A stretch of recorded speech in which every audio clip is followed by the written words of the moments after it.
नमस्कार। Sports scan के आज के संस्करण में आप सबका बहुत बहुत स्वागत। खेल जगत की तमाम खबरों का लेखा जोखा लेकर मैं हूं नवीन सक्सेना और आज मेरे साथ इन खबरों पर चर्चा करने के लिए मौजूद हैं खेल पत्रकार और विशेषज्ञ हरपाल सिंह। हरपाल जी, स्वागत है आपका। धन्यवाद। नजर अब तक की खास खबरों पर। आईपीएल क्रिकेट में अब से कुछ देर बाद अबू धाबी में कोलकाता नाइट राइडर्स का मुकाबला रॉयल चैलेंजर बेंगलोर से।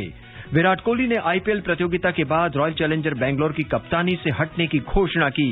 महिला क्रिकेट में पहले एक दिवसीय अंतर्राष्ट्रीय मैच में कल भारत का मुकाबला ऑस्ट्रेलिया से और युवा कार्यक्रम और खेल मंत्री अनुराग ठाकुर ने देश में खेलों को और बढ़ावा देने की बात कही।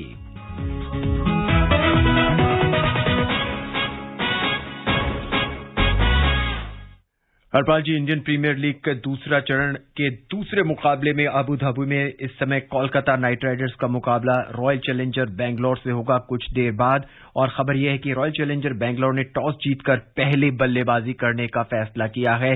तो प्रश्न सीधा सीधा यहीं से उठता है कि क्या टॉस जीतकर पहले बल्लेबाजी करने का फैसला उनके हक में जाएगा? नहीं, उन्होंने अपनी बैटिंग स्ट्रेंथ पे लिया है जी।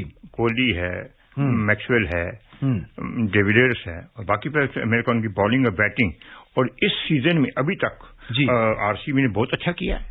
7 मैच में से 5 जीते हैं, 10 पॉइंट पे वो तीसरे नंबर पे हैं और अगर आज जीतते हैं तो फिर पहली टीम में हो जाएंगी। जिसका जितना इनका रिकॉर्ड है आरसीबी का इस सीजन में बहुत अच्छा रिकॉर्ड चल रहा है। इतना अच्छा इनका रिकॉर्ड अभी तक गया नहीं है। आरसीबी के प्लेइंग 11 पे नजर डाले तो Devdutt Padikkal top order batsman है, फिर उसके बाद विराट कोहली आएंगे, उसके बाद श्रीकर भरत जो है विकेट कीपर बल्लेबाज है वो आएंगे, ग्लेन मैकवेल हैं, डिविलियर्स हैं और उसके बाद हसरंगा डी सिल्वा हैं, ऑलराउंडर हैं।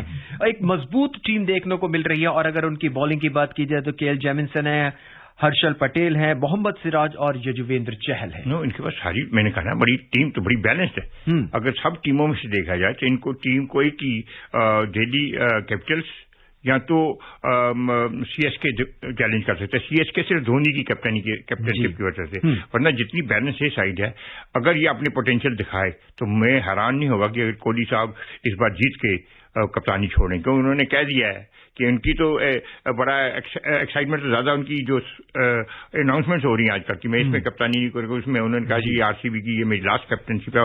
मगर ये भी कहा कि जब तक मैं आईपीएल खेलता रहूंगा मैं आरसीबी की तरफ से खेलूंगा। इसका मतलब इज सेटिंग द बेंचमार्क कि मैं लॉयल्टी मेरी आरसीबी के साथ है। इन्होंने उस वक्त मुझे मदद की जब थी।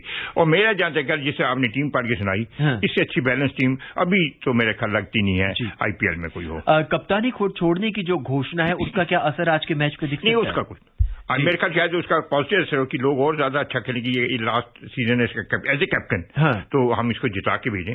हम इसके जो इसकी टीम है और जो टीम आपने पढ़ सुने बड़ी सॉलिड टीम लग रही है, बैटिंग बॉलिंग फील्डिंग बहुत में। और अगर इनमें मैक्सवेल, कोहली, डिविलियर्स, पालीकल यही चल पड़े तो दूसरी टीम को बड़ा मुश्किल हो जाएगा।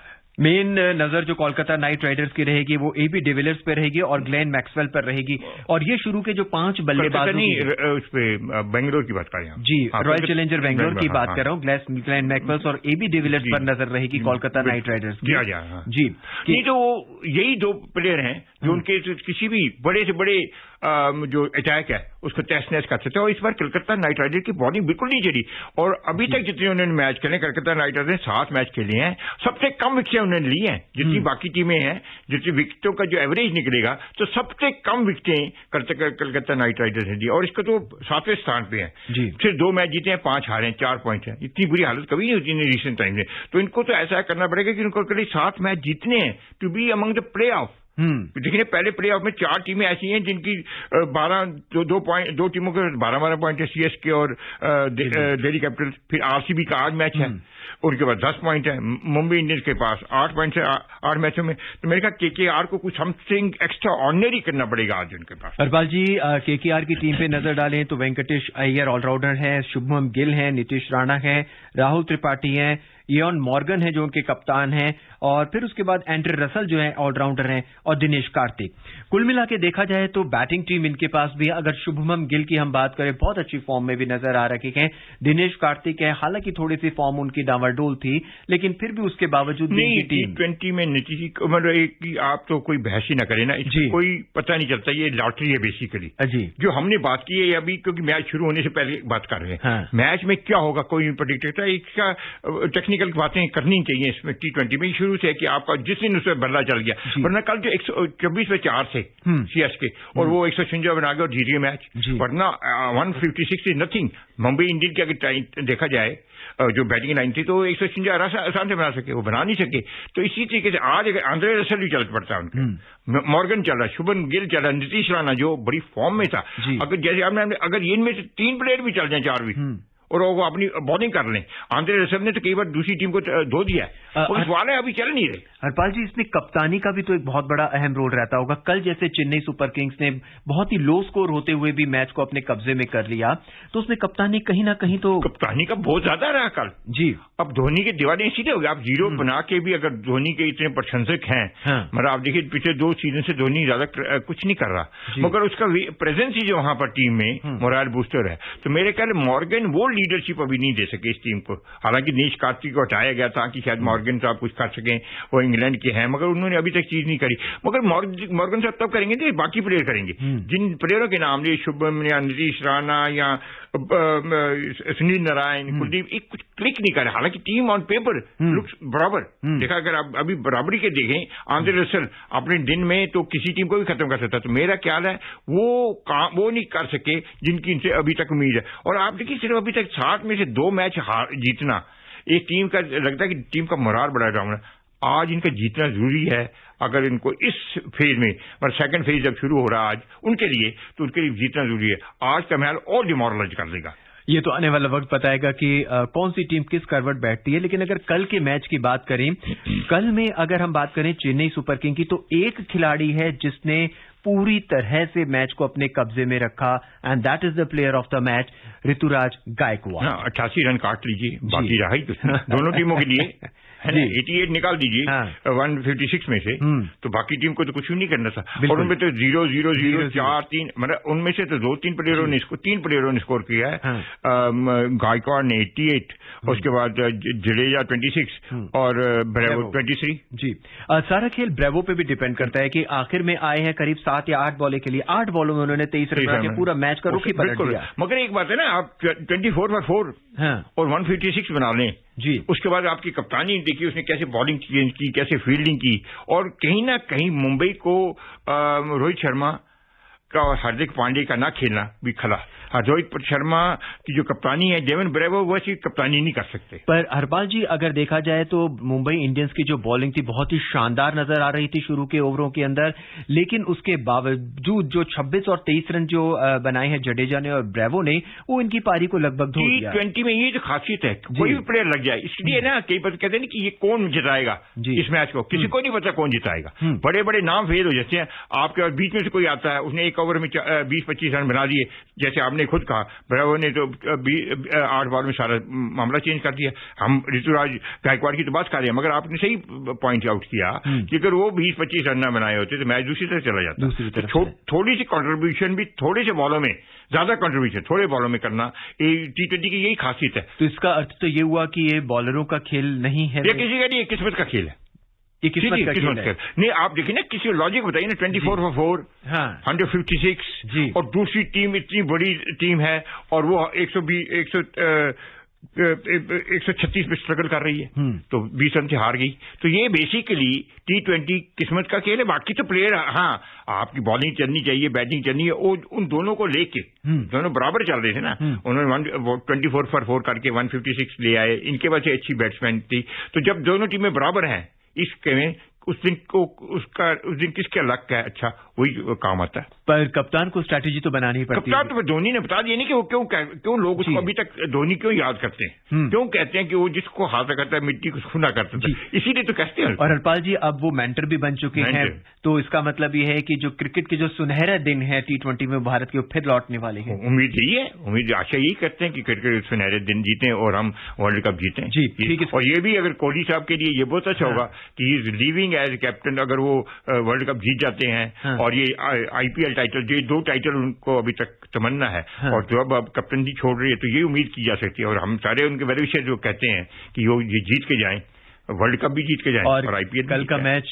जीत के उन्होंने दिखा दिया है कि वो क्यों उनको भारतीय टीम का मेंटर बनाया गया। कैप्टन कूल है जी, वो उनको पता है। मतलब उसी लिए कहा जाता है कि T20 और ODI में उसका मुकाबला नहीं है, और टेस्ट में कोहली का मुकाबला नहीं, एज ए कैप्टन कहते हैं कि वो टेस्ट में कुछ नर्वस जैसे, मतलब अजीब ऐसे लगता था कि कहां फंस गए, कौन, धोनी साहब।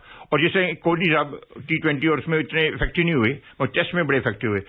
धोनी ODI और T20 में बहुत इफेक्टिव थे, टेस्ट में इतने इफेक्टिव नहीं एज ए कैप्टन। बहरहाल विराट कोहली ने आईपीएल प्रतियोगिता के बाद रॉयल चैलेंजर बेंगलोर की भी कप्तानी छोड़ने का फैसला किया है। हालांकि उन्होंने कहा है कि वो बेंगलोर की टीम के लिए खेलते रहेंगे।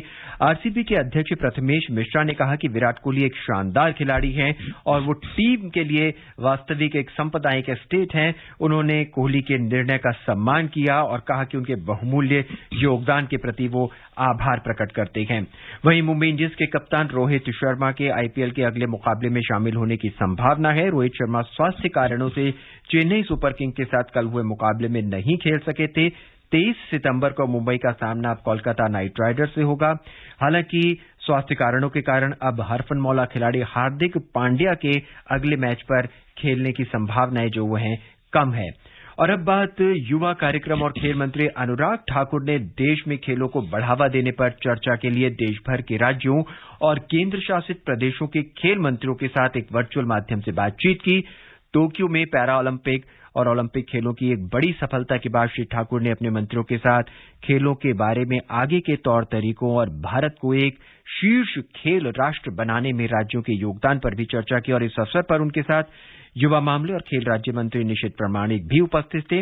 इस अवसर पर श्री अनुराग ठाकुर ने कहा, भविष्य के लिए ओलंपिक्स में और इसके अलावा जो इंटरनेशनल चैंपियनशिप्स हैं उसमें भारत का प्रदर्शन किस तरह से पहले से बेहतर हो, कैसे इंफ्रास्ट्रक्चर को बेहतर किया जाए, कैसे ज्यादा कोचेस को जोड़ा जाए, ट्रेनिंग प्रोग्राम्स हो, इवेंट्स और कंपटीशन ज्यादा किए जाएं और साल में 2 बार सभी राज्यों के खेल मंत्री उनके साथ एक राष्ट्रीय स्तर पर समर्स और एक विंटर्स में कॉन्फ्रेंस की जाए ताकि रोड मैप को भी तैयार किया जाए और समय समय पर उसका आंकलन किया जाए। प्रायोरिटी गेम्स हर राज्य को चुनने के लिए कहा ताकि उन खेलों में भविष्य में ओलंपिक्स, एशियन गेम्स और कॉमनवेल्थ गेम्स में मेडल जीत सकें और जहां पर खेलों के लिए पैसा दिया गया इंफ्रास्ट्रक्चर बनाने के लिए कहीं पर कमियां हैं उनको अतिशीघ्र पूरे करने के निर्देश भी दिए गए हैं। हरपाल जी, एक बहुत अहम बात कही गई, वो ये भी कि राज्यों को अपनी खेल प्रतिभाओं को खुद चुनना होगा और उन्हें ये देखना होगा कि उनके राज्य में किस खेल को बढ़ावा दिया जा सकता है और खिलाड़ी जो हैं किस खेलों के प्रति आकर्षित होते हैं। अगर हम उड़ीसा की बात करें, पंजाब की बात करें तो हॉकी के खिलाड़ी सबसे ज्यादा वहां से निकलते हैं। देखिए, सबसे बड़ी खास बात जो अनुराग जी ने कही है कि ये ऐसा है कि ओलंपिक हो गया, कई बार हमने देखा था कि ओलंपिक हो जाता है उसके बाद भूल जाते हैं, फिर अगले ओलंपिक तक या एशियन गेम में। बट इस कार्यक्रम को जारी रखना, एक रोड मैप तैयार हुआ। दूसरा कि ये भी कहा कि हर साल 2 बार मिला करेंगे सारे, ये बहुत बड़ी इंपॉर्टेंट है कि समर में, गर्मियों में और सर्दियों में 2 बार। तीसरा, आपने अपने स्टेट को बताएगा कि आपके स्टेट में कौन कौन सी प्रतिभा है, किस चीज में इंटरेस्टेड, आप को क्या चाहिए। दूसरा, जो इंफ्रास्ट्रक्चर चाहिए आप बताइए हमें, आप तो बनाएंगे क्योंकि स्पोर्ट्स स्टेट सब्जेक्ट भी है, तो उसमें आपको केंद्रीय सरकार कितनी मदद कर सकती है, ये बहुत बड़ी चीज है। पहले की हाथ खींच लेते थे साहब, आप जो करना करिए, हम तो, हमारा काम तो सिर्फ ओलंपिक या एशियन गेम्स तैयारी है। उन्होंने कहा नहीं, ये पूरा साइकिल चलता रहेगा ताकि जो हमने प्रोग्रेस की है और आगे बढ़े। तो बड़ी इंटरेस्टिंग चीजें, 3-4 इंपॉर्टेंट चीजें हैं। इंफ्रास्ट्रक्चर में गवर्नमेंट ने कहा जी जितनी कमी आप हमें बताइए, प्रायोरिटी आप फिक्स करें, आप डिसाइड करें कि कौन सा प्लेयर यहां पर अच्छा है, आप पिक करें उसको, हम टैलेंट में हम उसको उसकी मदद करेंगे, मीटिंग हुआ करेगी और रोड मैप होगा। ये सिर्फ ओलंपिक एक नहीं है कि ओलंपिक खत्म हुआ तो उसकी तारीफ करके उसको अपनी इसको कार्यक्रम को आगे करेंगे। एक बड़ा फायदा हुआ अनुराग, एक तो ये युवा है, उन बीसीसीआई के प्रेसिडेंट भी रहे हैं, क्रिकेट के प्लेयर भी हैं, जो एक खिलाड़ी है उसको खुद पता चलता है कि मैं क्या करना चाहता हूं। और जिस तरीके का अच्छा परफॉर्मेंस, बहुत अच्छा परफॉर्मेंस टोक्यो ओलंपिक्स में जो पैदा हुआ, उसके बाद पैरा ओलंपिक्स में जो बेहतरीन परफॉर्मेंस हुआ, उसको अब कार्यक्रम को उसको लागू रखना है, लगातार चालू रखना और स्पोर्ट्स को एक इंपॉर्टेंट मिनिस्ट्री मानना। क्योंकि कई बार होता है स्पोर्ट्स का जी साहब छोड़िए क्या करना है स्पोर्ट्स की, कुछ नहीं, मगर उसकी अहमियत अब पता चाहिए। दुनिया भर में अगर स्पोर्ट्स की अहमियत है, उसको मेरे ख्याल ठाकुर साहब ने समझा है और उसको आगे बढ़ावा। हरपाल जी, आप कई वर्षों से खेलों की दुनिया से जुड़े हुए हैं और लगभग सभी खेल स्पर्धाओं को आपने कवर भी किया है और केंद्र सरकार की जो योजनाएं हैं उनके बारे में भी काफी ज्ञान रखते हैं। हम आपसे जानना चाहेंगे कि जो टॉप है टारगेट ओरिएंटेड पोडियम स्कीम जो है और खेलो इंडिया खेलो है, उससे भारतीय खिलाड़ियों को और उससे भारत के युवाओं को कितना फायदा पहुंचा है? इतना फायदा पहुंचा कि अब कोई खिलाड़ी ये नहीं कि मैं इस आकाशवाणी से बोल रहा हूं तो गवर्नमेंट, कोई भी खिलाड़ी जो भी इंटरनेशनल में भारत की तरफ से हिस्सा ले रहा है उसको कोई गिला करने का मौका ही नहीं है। लोगों को गिला करने का या गवर्नमेंट को गिला होते थे कि हमने तुम्हारे लिए इतना किया, तुमने क्या किया। किसी खिलाड़ी पहले हम होता था छोटी छोटी बात पे, हम बाहर नहीं जा रहे, हमारे पास ट्रैक सूट नहीं, हमारे खाने को नहीं, हमारे पैसे, आपने पैसे मांगे पैसे जी, आपने कहा कोचिंग चाहिए, अमेरिका भेजना अमेरिका जाए, यूरोप जाना यूरोप जाइए, एशिया में कहीं जाइए। किसी भी प्लेयर को जो भी सिलेक्ट हुआ है, जो भी इस स्कीम के अंडर आया है नो रीजन टू कंप्लेन। अब खिलाड़ी जो है डिफेंसिव पे है कि अगर वो नहीं करके आते तो लोग पूछेंगे उनसे कि भैया इतना पैसे तो पर लगा है, कितने करोड़, लाखों नहीं करोड़ों लगे हैं।